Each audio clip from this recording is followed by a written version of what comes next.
It's interesting that you're talking about how this information is being disseminated through the different agencies. We're potentially doing a project for the Department of Health and Social Services in Delaware. They had asked us to redesign a brochure that they're putting together that has a lot of this information.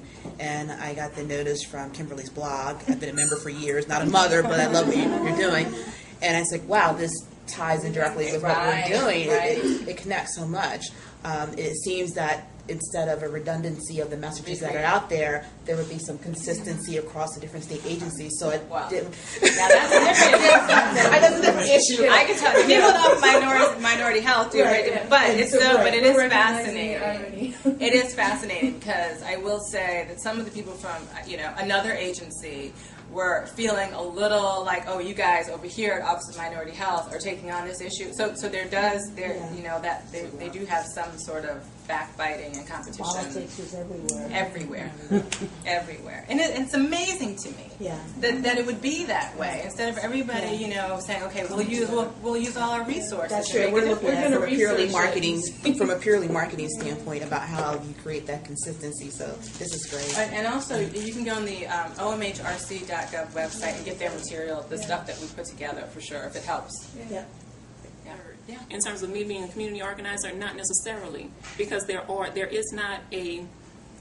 small groups of people who have a history of organizing, but given past parish administrations, most people are very reluctant. They bust those organizations up like nobody's business and just as quick as you can blink an eye. So it's very difficult for people to even think about organizing again because jobs on the line. We're in a recession. I don't know how many people told me that over break.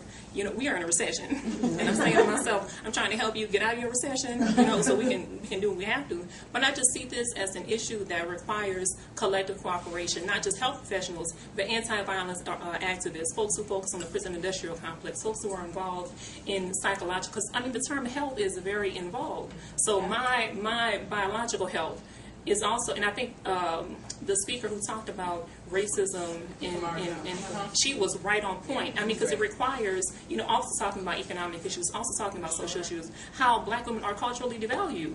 Because you're saying, why don't people know this information? In part because they blame the women.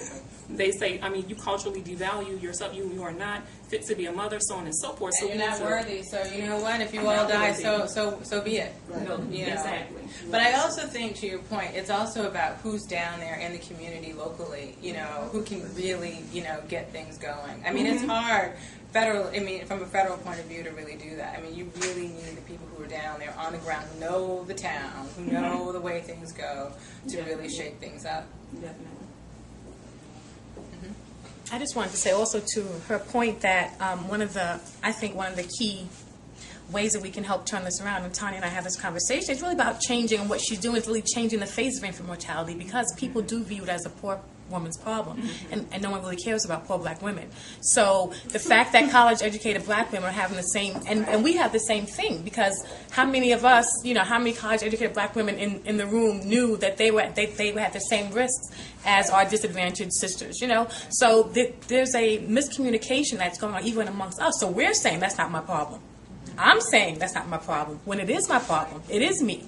And so once we can help people get that face of that problem is not just that, that 15-year-old girl, but it's all of us who have, our degrees and have the success or whatever, who have achievements behind us, that is a message that we also want to get out, that it's all of us that are being affected by this.